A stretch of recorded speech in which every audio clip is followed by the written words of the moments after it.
बिस्मिल्लाहिर्रहमानिर्रहीम। अल्लाहु वलियुल्लज़ीना आमनू युख़रिजुहुम मिनज़्ज़ुलुमाति इलन्नूर वल्लज़ीना कफ़रू अव्लियाउहुमुत्ताग़ूत युख़रिजूनहुम मिनन्नूरि इलज़्ज़ुलुमात उलाइका अस्हाबुन्नार हुम फ़ीहा ख़ालिदून।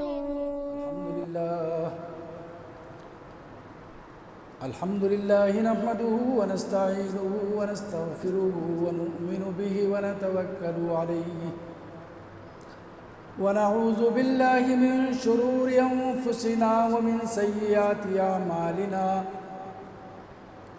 मन यहदिहिल्लाहु फला मुदिल्ल लहु व मन युद्लिल्हु फला हादिय लहु व नशहदु अन ला इलाहा इल्लल्लाहु वहदहु ला शरीक लहु व नशहदु अन्न सय्यिदना व नबियना व मौलाना मुहम्मदन अब्दुहु व रसूलुहु अरसलहु बिलहक़्क़ि बशीरन व नज़ीरा। अम्मा बअदु फ़इन्न ख़ैरल हदीसी किताबुल्लाह व ख़ैरल हदी हदी मुहम्मदिन सल्लल्लाहु अलैहि वसल्लम व शर्रल उमूरि मुहदसातुहा व कुल्लु मुहदसतिन बिदअह व कुल्लु बिदअतिन ज़लालह व कुल्लु ज़लालतिन फ़िन्नार। फ़अऊज़ु बिल्लाहि स्समीइल अलीम मिनश शैतानिर रजीम। बिस्मिल्लाहिर रहमानिर रहीम। या अय्युहल्लज़ीना आमनुत्तक़ुल्लाह वल तंज़ुर नफ्सुम मा क़द्दमत लिग़दिन वत्तक़ुल्लाह इन्नल्लाह ख़बीरुम बिमा तअमलून। रब्बि इश्रह ली सदरी व यस्सिर ली अमरी वहलुल उक़दतम मिन लिसानी यफ़क़हू क़ौली। सुब्हानक ला इल्म लना इल्ला मा अल्लमतना इन्नका अंतल अलीमुल हकीम। मोहतरम बुज़ुर्गों, भाइयों, दोस्तों, नौजवान साथियों, हर किस्म की तारीफ़ उसी रब्बे ज़ुल जलाल वल इकराम के लिए लायक व ज़िबा है जिसके कब्ज़े कुदरत में हमारी और आपकी जान है। वही मौत और ज़िंदगी का पैदा करने वाला है। चुनांचे फरमाया, तबारकल्लज़ी बियदिहिल मुल्क व हुवा अला कुल्लि शैइन क़दीर अल्लज़ी ख़लक़ल मौत वल हयात लियब्लुवकुम अय्युकुम अहसनु अमला। इसमें एक नुक्ता देखिए कि पहले मौत का जिक्र किया, बाद में ज़िंदगी का जिक्र किया। अल्लज़ी ख़लक़ल मौत, वही अल्लाह है जिसने मौत को पैदा किया, फिर ज़िंदगी का जिक्र किया। तो मालूम हुआ कि मौत यकीनी है, परमानेंट है, शाश्वत है। ज़िंदगी अनसर्टन है, गैर यकीनी है, टेम्पररी है। यह मतलब है। कायनात उसी का, पूरी कायनात का निज़ाम वही चलाता है, वही रब्बुल आलमीन है। बेज़ुबान मखलूक की भी ज़बान सुनता है और तमाम का इंतज़ाम वही करता है। इस कायनात में इंसान उसका नायब और खलीफा आया था ताकि दुनिया में अल्लाह के अहकाम को नाफिज कर सके। लेकिन आज किसी दौर में वही खुद खुदा बन बैठा, लेकिन अल्लाह ताला ने उनको पकड़ लिया। अल्लाह ताला का मामला क्या है, आप एक आयत याद रखिए, सूरह यासीन में भी है और दूसरी सूरतों में भी फरमाया कि इन्नमा अमरुहु इज़ा अरादा शैअन अन यक़ूल लहू कुन फ़यकुन। अल्लाह ताला का तो मामला वो है कि वो जब कोई चीज़ करना चाहते हैं तो कह देते हैं कि कुन फ़यकुन, मतलब हो जा, तो वो चीज़ हो जाती है। उसको कोई ज़्यादा मेहनत करने की या ये तमाम, हो जा बोले तो हो जाती है। इतनी बड़ी कुदरत का मालिक है। कायनात की हर चीज़ उसी के इशारों पर चल रही है और कायनात की हर चीज़ उसी की बंदगी में लगी हुई।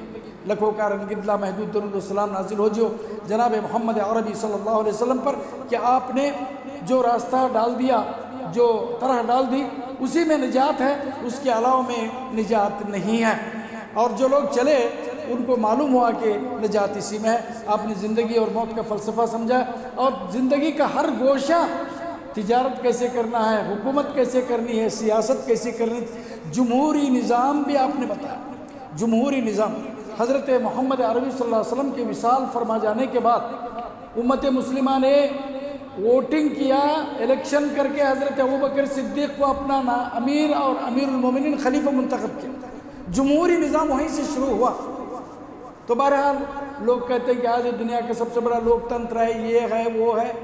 जनाब रसूलुल्लाह सल्लल्लाहु अलैहि वसल्लम ने जमहूरियत का तरीक़ा बताया, उसका निज़ाम बताया और कैसे हुकूमत की जाती है वो भी बताया।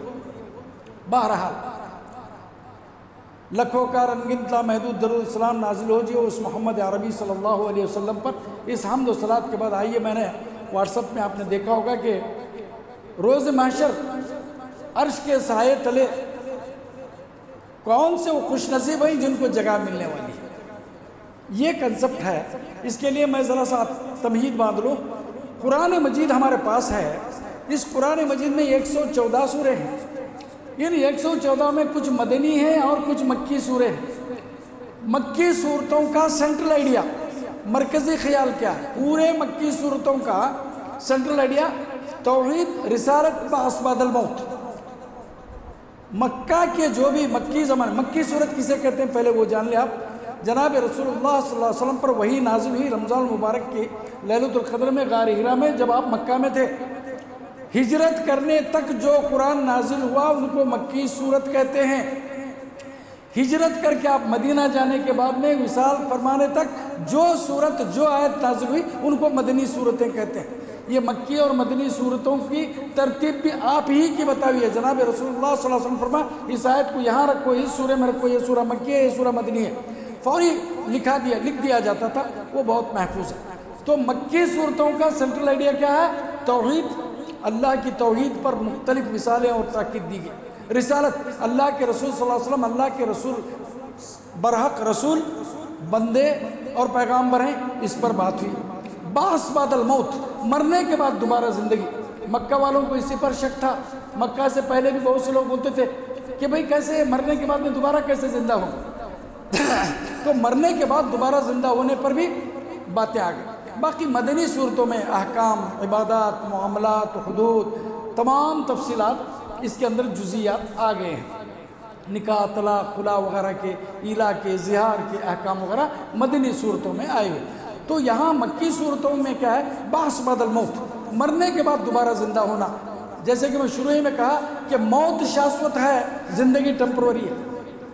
लोग आज भूल गए हैं मौत। आप देखिए कैसे कैसे लोग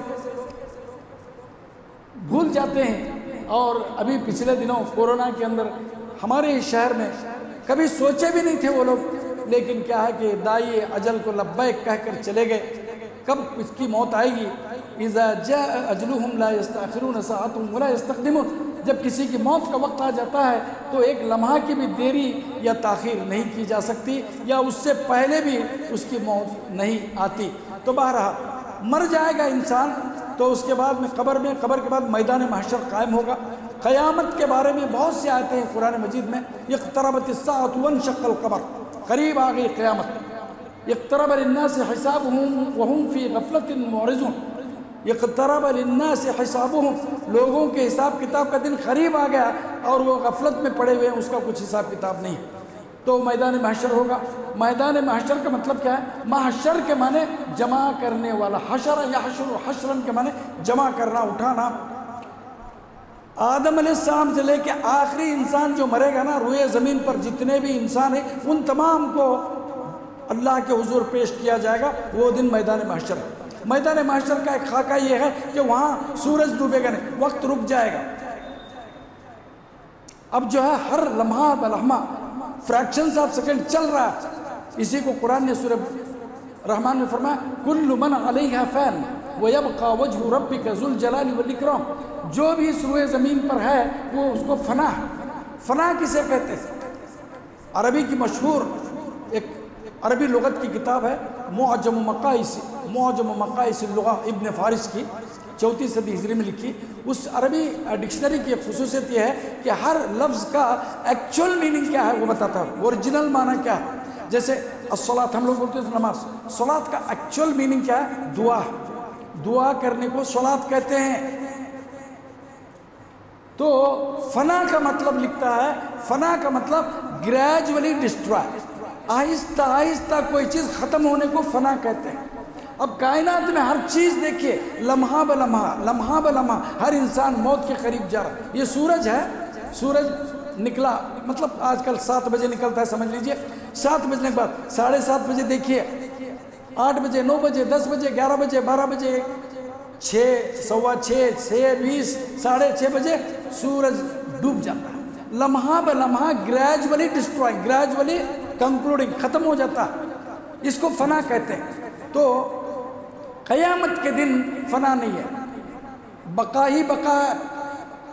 सवा नेज़े पे ये सूरज हरारत डालता होगा। आदम अलैहिस्सलाम से लेके आखिरी इंसान जब मरेगा तो कितने करोड़, हाँ करोड़ बेहद हिसाब इंसान वहाँ होंगे, और मादरजाद नंगे होंगे, कोई कपड़ा सूट टाई वगैरह पहनकर नहीं आएगा वहाँ, जैसे माँ के पेट से पैदा हुए थे वैसे ही वहाँ होंगे। उसके बाद में उनका हिसाब किताब होगा, और वो दिन जो है उसका लिमिट नहीं है। यहाँ लिमिट है कि भाई 60 सेकंड का 1 मिनट है, 60 मिनट का 1 घंटा है, ऐसा 12 घंटे 24 घंटे, वहाँ ऐसा कुछ नहीं, बस है ही है। वकान मिक़दारुहु 50,000 सनतिन मिम्मा तउद्दून, कुरान मजीद में एक जगह है कि भाई अंदाजे के मुताबिक क़यामत का दिन की लंबाई दुनिया के हिसाब से समझो 50,000 बरस का दिन होगा, वो उससे भी लंबा हो सकता है, क्योंकि वहाँ टाइम गुजरता ही नहीं। वहाँ पर आलम क्या होगा, क़यामत का मंजर कुरान कहता है सूरह अबस व तवल्ला के आखिरी आयतों में, यौम यफ़िर्रुल मर्उ मिन अख़ीहि व उम्मिहि व अबीहि व साहिबतिहि व बनीहि लिकुल्लि इम्रिइन मिनहुम यौमइज़िन शअनुन युग़नीहि। एक हौलनाक मंजर का नक्शा खींचता है कि वो दिन ऐसा होगा कि आदमी मारे खौफ के, मारे दहशत के, नफ्सा नफ्सी के आलम में कि मेरा क्या होगा, मेरा क्या होगा, मेरा क्या होगा, तो अपने बाप से भागेगा, माँ से भागेगा, बीवी से, बच्चों से मुंह छुपा के भागेगा, कोई किसी से नहीं मिलेगा, क्योंकि कोई ये ना कह दे कि भाई कुछ नेकियों की ज़रूरत है मुझे दे दो। बस दफ़ा होता है हिसाब किताब हो जाएगा, होने के बाद में समझ लिए कि एग्जाम्पल एक आदमी का हिसाब हुआ, उसका 50% नेकियां हैं, 50% गुनाह है, तो उससे कहा जाएगा कि भाई अब तुझ फैसला कर, इक़रा किताबक कफ़ा बिनफ़्सिका अल-यौमा अलैका हसीबा, ये रिज़ल्ट तेरे हाथ में, तू खुद ही फैसला कर ले क्या इधर जाने वाला है, क्या उधर जाने वाला है। हाँ, अगर कुछ नेकियां अगर आ गई इसके अंदर तो हो सकता है कि मतलब 55 हो गया तेरा नेकियों का हिसाब और 45 हो गया गुनाह, तो फिर मामला इधर का हो सकता है। तो वो उसके लिए भागता फिरेगा कि भाई तेरे नामा अमल में से कुछ नेकियां मेरे अकाउंट में ट्रांसफ़र कर दे, तो वो भागेगा। तो कहीं बाप को देख के बच्चा भागेगा, बेटे को देख के बाप भागेगा कि कहीं मुझे बीवी शौहर से भागेगी, कोई किसी का, हर एक आदमी को नफ्सा नफ्सी का आलम होगा। इसी को शायर कहता है, यकीनन आएगा वो दिन के जब महशर बपा होगा, यकीनन आएगा वो दिन के जब महशर बपा होगा, वहाँ ना बाप बेटे का, न बेटा बाप का होगा। तसव्वुर कीजिए दोस्तों, हम दुनिया के अंदर किस कदर माया जाल में पड़े हुए हैं, और इतनी लंबी उम्र दिए हमारे सामने, कितने जनाजों को हम ढोए, कितने लोगों को कब्र में उतारे। क्या कभी हम एक दिन किसी के कंधे पर और कब्र में जाएंगे, इसका तसव्वुर नहीं है, उसके लिए क्या कर रखा है। लेकिन वैसे माहौल में भी सूरज सवा नेज़े पे होगा। सवा नेज़े का मतलब समझ लो आजकल के हिसाब से एक 10 फीट पर होगा, समझ लो नेज़ा लंबा रहता है तो 10 फीट पे या 7-8 फीट पे रहे। सूरज हमारे यहाँ से, the distance between the global earth and the sun, सूरज और ज़मीन के दरमियान कितना फासला मालूम है आपको? 44 करोड़ माइल्स है। 44 करोड़ माइल्स है। एस्ट्रोनॉमिस्ट कहते हैं कि it is not a exact distance. इसके बावजूद जो तमाज़त पड़ती है, मौलाना वहीदुद्दीन खान की किताब है अल इस्लाम यतहद्दा, और उसी का अरबी है वो उर्दू में, इस्लाम और जदीद दौर का चैलेंज बोल की किताब, उसमें वो जो है लिखते हैं कि बिग बैंग थ्योरी क्या है और ये सूरज गैलेक्सी क्या है। उसके अंदर एक जगह लिखते हैं, अगर ये ज़मीन मतलब ग्लोबल अर्थ सूरज से 3000 मील के नज़दीक अगर चली गई, सिर्फ 3000 मील, तो भक्त बोल के गैस बन के उड़ चले जाएगी, गैस बन के उड़ के चले जाएगी, उसका वजूद भी नहीं रहेगा। वो गर्मी फेंकता है, सूरज में वो गर्मी है 3000 मील से, जबकि 44 करोड़ मील दूर है। तो आलम ये होता है कि 40-50 सेंटीग्रेड फ़ारेनहीट गर्मी हो जाती है। सऊदी अरबिया वगैरह के अंदर तो कुछ ज़्यादा ही होती है। तो सवा नेज़े पे सूरज होगा तो आलम क्या होगा? वहाँ तो मरना नहीं है। तो वैसे में सिर्फ एक ही साया होगा और वो अर्श का साया होगा। अल्लाह ताला जिस सिंहासन पे, जिस अर्श पे बैठे हैं वो अर्श का साया होगा और उसके तले किसी को जगह नहीं मिलेगी, सिर्फ 7 किस्म की नेकियां करने वालों को मिले। वो करोड़ों हो सकते हैं, आप भी हो सकते हैं, पूरे पूरे, बहुत बड़ा सा अल्लाह का अर्श सिंहासन है, उसी के तले साया मिलेगी। उसके बारे में मैं बुखारी और मुस्लिम की एक हदीस पढ़ करके अपनी बात को ख़त्म कर देता हूँ। फरमाते हैं कि सबातु युज़िल्लुहुमुल्लाहु फी ज़िल्लिही यौम ला ज़िल्ला इल्ला ज़िल्लुहु, 7 किस्म के लोग ऐसे होंगे, 7 किस्म की नेकियां करने वाले खुशनसीब ऐसे होंगे जिनको अल्लाह ताला अपने अर्श तले जगह देंगे। अल्लाह के अर्श तले, उसके अलावा और कहीं साए की जगह नहीं होगी। उनमें से सबसे पहले नंबर 1, ये 7 किस्म की नेकियां करने वाले, 7 आदमी नहीं गिन को 1 2 3 4 7 नहीं, 7 किस्म की नेकियां, मतलब एक ही नेकी करने वाले करोड़ों हो सकते हैं। कोशिश कीजिए कि उनमें से कोई एक नेकी मैं करूं ज़िंदगी में वहां जाने से पहले, ताकि मुझे भी उस अर्श तले जगह मिले। फरमाया सबातु युज़िल्लुहुमुल्लाहु फी ज़िल्लिही यौम ला ज़िल्ला इल्ला ज़िल्लुहु, 7 किस्म की नेकियां करने वाले ऐसे लोग होंगे जो अल्लाह के अर्श तले जगह पाएंगे। उनमें इमामुन आदिलुन, इंसाफ करने वाला एडमिनिस्ट्रेटर, इंसाफ करने वाला जिम्मेदार, चाहे वो वक्त का बादशाह हो, प्रधानमंत्री हो, चाहे CM हो, चाहे PM हो, चाहे हेडमास्टर हो, चाहे प्रिंसिपल हो, चाहे बाप हो, घर के अंदर जो भी एडमिनिस्ट्रेटर होता है, घर चला रहा है, घर की फैमिली मेंबर्स है, उसके अंदर बाप है बड़ा, उसकी चलती है, तो वो बेइंसाफी नहीं होना चाहिए बच्चों के दरमियान। बाज़ दफ़ा हो जाता है किसी से बच्चों से ज़्यादा मोहब्बत करते हैं, या लड़कों से करते हैं, या बच्चियों से नहीं करते हैं। ये बेइंसाफ़ी अल्लाह को कभी पसंद नहीं है। कोई आदमी जो है चौधरी हो जाता है, मुखिया हो जाता है, DC हो जाता है, या आज जो चल रहा है बेइंसाफ, अरे जहाँ इंसाफ बंटना वहीं से बेइंसाफी शुरू हो गई है। खैर वो उनका अंजाम को पालेंगे, उसका कुछ नहीं। आपको एक मैं दुआ सिखाता हूँ, वो उफ़व्विज़ु अम्री इलल्लाह इन्नल्लाह बसीरुम बिल इबाद, ये कुरान की आयत है। ये दुआ कीजिए, आप याद रखिए, आय अल्लाह मैं अपने पूरे मामला तेरे हवाले करता हूँ, बस तू ही देखने वाला है, तू ही फैसला कर। अब अल्लाह पर डाल दिए तो वो अपना हिसाब बराबर इंतज़ाम करता है। तो इंसाफ कीजिए जब भी आपको मौका मिले। आप अगर हेडमास्टर हैं, या अगर आप किसी घर के अंदर मुखिया हैं, जिम्मेदार हैं, आपकी बीवी बच्चे बहन भाई वगैरह हैं, इंसाफ कीजिए, वरना अल्लाह ताला की पकड़ दुनिया ही में आ जाएगी। बेइंसाफी अल्लाह को पसंद नहीं, क्योंकि अल्लाह बहुत बड़ा इंसाफ करने वाला। आज बड़ी बड़ी कुर्सियों पर बैठ करके बेइंसाफियाँ हो रही, अदालत की कुर्सी पर जहाँ से न्याय मिलना चाहिए वहीं से अन्याय हो रहा है। ऐसे दौर में ये कितना महत्व रखता है ये मामला कि क़यामत के दिन अर्श तले जगह किसको मिलेगी, वो मामूली बात नहीं है ना, ये इंसाफ करने वाले को मिलेगी। तो इमामुन आदिल, इमाम का मतलब एवरी एडमिनिस्ट्रेटर, जो भी सरबराह है, सरबराह के अंदर कोई भी आ गया, बादशाह आ गया, वज़ीर आज़म आ गया, गवर्नर आ गया, जिसके हाथ में भी एडमिनिस्ट्रेशन है, इवन मामूली स्कूल का हेडमास्टर है या फिर प्रिंसिपल है, उसके हाथ में कुछ इख्तियारात रहते हैं। अब बाज़ दफ़ा क्या होता है, एक हेडमास्टर किसको भी एडजस्टमेंट दे देता है, जाओ आओ सही करो, बाज़ को बोलता है नहीं लीव रखो जाओ, नहीं तो सैलरी कट करो। भाई कितने दिन करोगे आप, कितने दिन करोगे? आपकी जान आपके हाथ पैर की जो कुछ भी डोर है ऊपर वाले के हाथ में है। एक दिन खींच लिया तो ये हाथ को लकवा मार जाता। चले आप क्या कर रहे हो? जरा डरो उस मालिक से। हर दिन सोते वक्त ये सोचो कि सुबह में मैं उठ रहा हूँ या नहीं उठ रहा हूँ, मालूम नहीं। नंबर 2, अर्श तले जगह पाने वाली की नेकी, वरजुलुन शाबुन नशा फी इबादतिल्लाह, और वो नौजवान जिसकी जवानी अल्लाह की इबादत में गुजरी हुई। अल्लाह की इबादत का मतलब क्या है? अल्लाह ताला ने जो करने को कहा है वो करना, और जिससे मना किया है उससे रुक जाना। अल्लाह के रसूल सल्लल्लाहु अलैहि वसल्लम ने जिसको करने के लिए कहा है वो करना, और जिससे मना किया उससे रुक जाने का नाम इबादत है। और उसमें नमाज भी आ गई, रोज़ा भी आ गया, हज ज़कात आया, सदका खैरात भी आ गया, सोना आया, खाना आया, पीना आया, आंख धोना आ गया, हत्ता के personal contact with the wife ये भी आ गया। इबादत नहीं है ये भी तमाम चीज़ें। खाना अगर सीधे हाथ से खा के बिस्मिल्लाह बोल के खा रहे हैं तो ये भी इबादत है। सीधे चप्पल पहन रहे, जूता पहन रहे, पहला सीधा पैर डाल करके पहन रहे कि भाई ये अल्लाह के रसूल की सुन्नत है, ये भी इबादत है। बहुत इन ब्रॉडर मीनिंग, बहुत बड़ा कुशादा माना है इबादत का।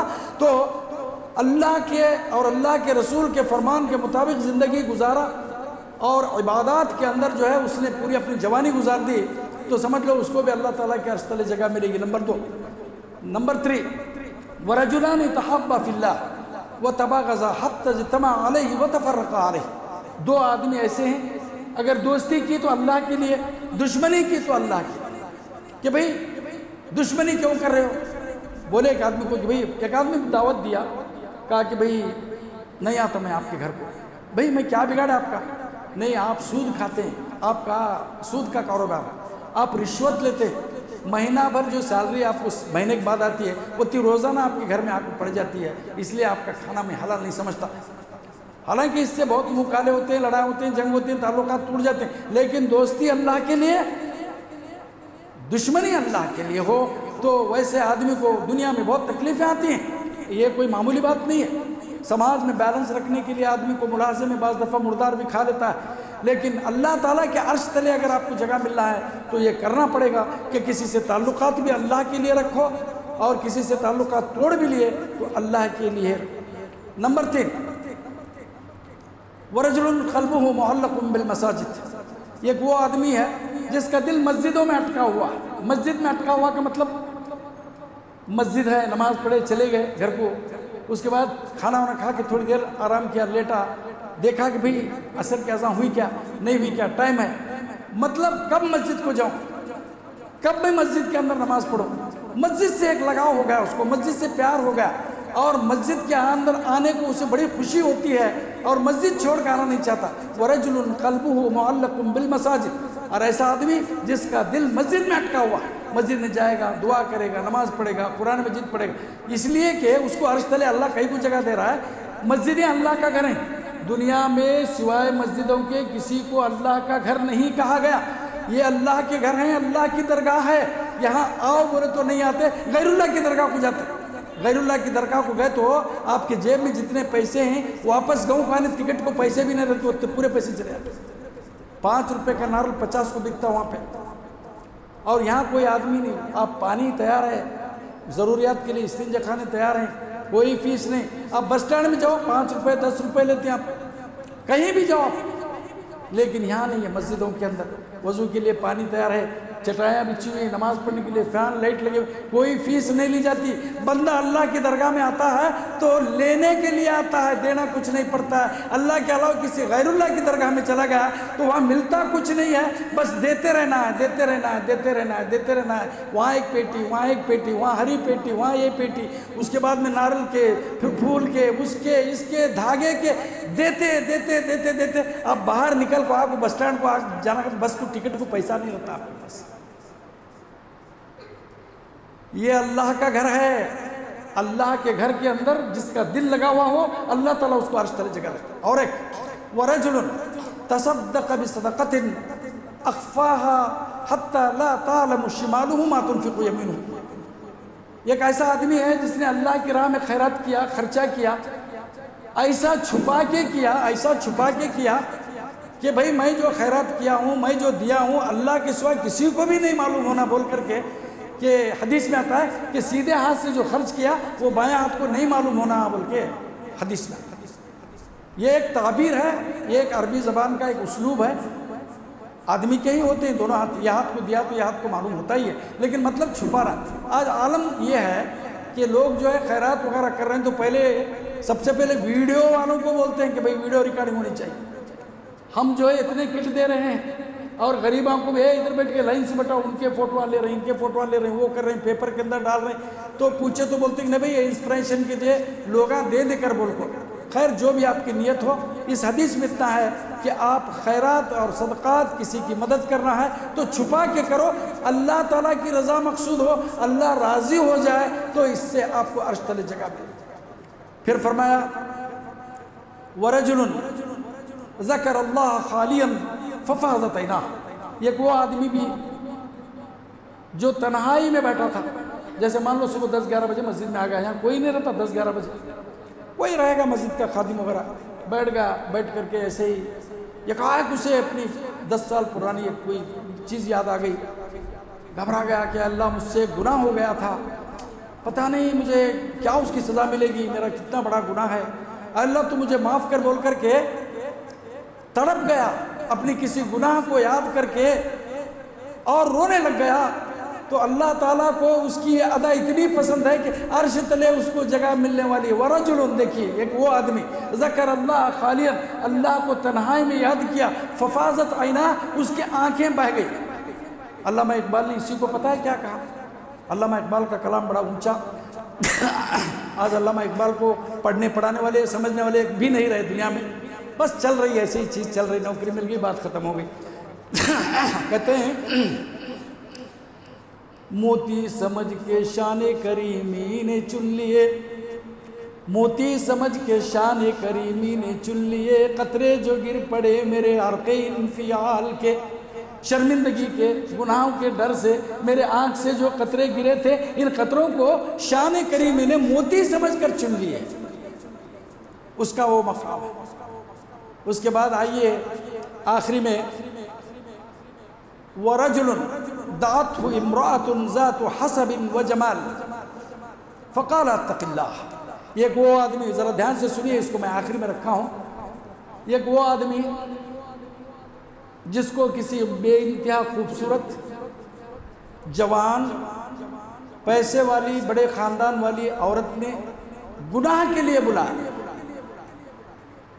हालात और असबाब सब मुवाफिक थे, लेकिन उसने कहा कि नहीं, मैं ये काम नहीं कर सकता, मुझे बख्श दीजिए, और मैं अल्लाह से डरता हूँ कहकर अपना दामन बचा लिया और वो गुनाह नहीं किया, तो अल्लाह ताला उसको इस नेकी के अर्श तले जगह देने वाला है। हज़रत यूसुफ को याद कीजिए, हज़रत यूसुफ अलैहिस्सलातु व तस्लीम बेइंतहा खूबसूरत कड़ेल जवान थे, जवान राना थे, जो कोई भी खातून देखती थी अपना दिल दे बैठती थी और दीवानी हो जाती थी। और ये सब बातें मैं अपनी तरफ से नहीं कह रहा, कुरान मजीद में सूरह यूसुफ पढ़िए। वो औरतें जिनकी दावत किया था अजीज़ मिस्र की बीवी ने, यूसुफ अलैहिस्सलाम को देख करके उन्होंने अपने हाथों पे छुरियाँ फेर ली। वक़ुल्ना हाशा अल्लाह, ये तो इन हादा इल्ला मलकुन करीम, कहा कि जी ये तो कोई इंसान लगता ही नहीं है, ऐसे मालूम होता है कोई जन्नत से उतर करके कोई फरिश्ता आ गया।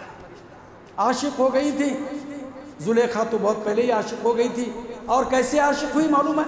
उसने मौका तलाश कर कर कर करके एक दिन देखा कोई नहीं है, बादशाह तो दरबार में गया, अब तो 4-8 घंटे नहीं आएगा, तो तमाम दरवाजे बंद कर दिए। उसने कुरान की ताबीर देखी, वग़ल्लक़तिल अब्वाब वक़ालत हैत लक, तमाम दरवाजे किवाड़ खिड़कियाँ बंद कर दी। उसके बाद में बिरहाना होकर बिना कपड़े के उसके सामने आके कही कि यूसुफ बस आ जा, मेरी ख्वाहिश पूरी कर दे। हज़रत यूसुफ अलैहिस्सलाम लौला अर्राह बुरहान वलक़द हम्मत बिही व हम्म बिहा लौला अर्राह बुरहान रब्बी, हाय हाय हाय। हज़रत यूसुफ अलैहिस्सलातु तस्लीम ने कहा कि नहीं, क्या मैं मेरा मालिक जो मुझे ख़रीद करके इतनी इज्जत दिया, बेटा बनाया, महल में रखा, उसके साथ ख़यानत कर रहा हूँ? और इससे बढ़ कर के वो मेरा रब मुझे देख रहा है, जो मुझे कुएं में फेंक दिए थे मेरे भाई, मेरी जान मारने वाले थे, वैसे में मुझे अल्लाह यहाँ तक पहुँचाया है, क्या मैं उसके सामने ऐसी बड़ी खियानत करूं? ये मुझसे नहीं हो सकता, अल्लाह से डरता हूं, कहा यूसुफ ने। तो पता है जुलेखा ने कहा कि जानते हो मेरा प्रस्ताव ठुकराने का मतलब जेल जाओगे, जेल। कहा क्या कहा? क़ाल रब्बि सिज्नु अहब्बु इलैहि मिम्मा यदऊननी इलैहि, कहा कि तुम जिस गुनाह की तरफ जो बुला रही हो ना, इन गुनाहों से तो जेल जाना बेहतर है मेरे लिए, क्योंकि जेल में कम से कम ये गुनाह तो नहीं होगा। आखिर जेल भिजवा दी वो, बाद में वो किस्सा लंबा है, हकीकत सामने आ गई, तमाम चीज़ें खुल करके आ गई।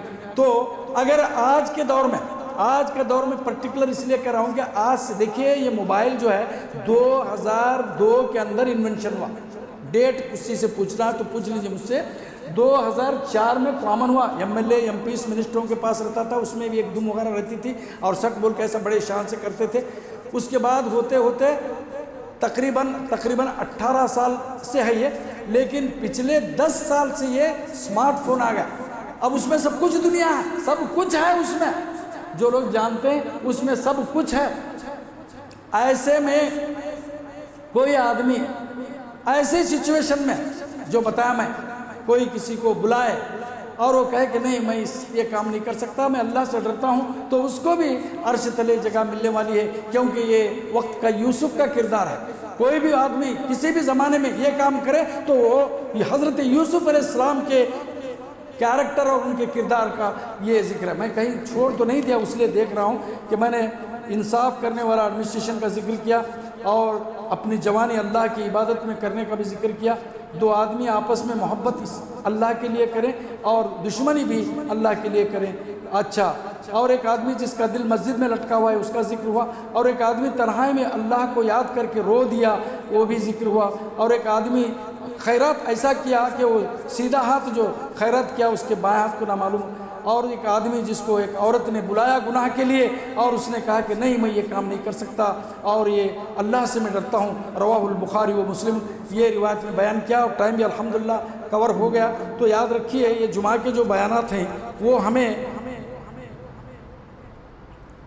कुछ नसीहतें देती, याद दिलाती, आज का दिन हमारा है, पता नहीं कल हमारा है या नहीं, और हमको कुछ आखिरत के लिए करना चाहिए। अल्लाह ताला के अर्श तले जगह के अंदर जो 7 नेकियां में बताया उसमें से कोई एक नेकी आप नोट करके सोचिए कि मौलाना ने आज बताया मैं ज़िंदगी में एक नेकी करूँगा, कोई ना कोई नेकी करूँगा और अल्लाह के अकाउंट में डाल दूंगा कि कोई जानना नहीं, कोई किसी को नहीं, तो यकीनन अल्लाह ताला के अर्श तले आपको जगह मिलेगी क़यामत के दिन जहाँ कोई साया नहीं हो। अल्लाह से दुआ है कि अल्लाह ताला मुझे आपको जुमला मुसलमानाने आलम को ऐसी नेकियाँ सभी साथों या कोई एक नेकी तो करने की तौफीक दे कि जिससे हमें क़यामत के दिन अल्लाह ताला अपने अर्श तले जगह अता फरमाए। बारकल्लाहु लना व लकुम फ़िल क़ुरआनिल मजीद व नफ़अना व इय्याकुम बिल आयाति व ज़िक्रिल हकीम इन्नहु तआला जव्वादुम मलिकुम बर्रुर रऊफ़ुर रहीम व रब्बुल हलीम।